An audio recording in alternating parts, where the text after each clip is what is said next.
కొట్టాలంటే ఎమ్మెల్యేలు మెజారిటీ ఉంటే తప్ప సాధ్యం కాదని రాత్రికి రాత్రే మొత్తం 161 మంది ఎమ్మెల్యేలని ఆ రోజు రామకృష్ణ స్టూడియోస్లో ముషిరాబాద్కి చేర్చాం.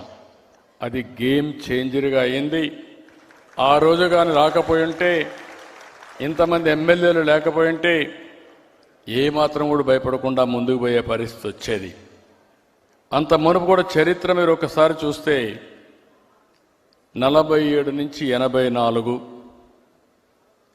దగ్గర 37 సంవత్సరాలు. 37 సంవత్సరాల్లో 26 ప్రభుత్వాల్ని పడగొట్టారు. 18 నెలలకు ఒక్కొక్క ప్రభుత్వం పోయింది.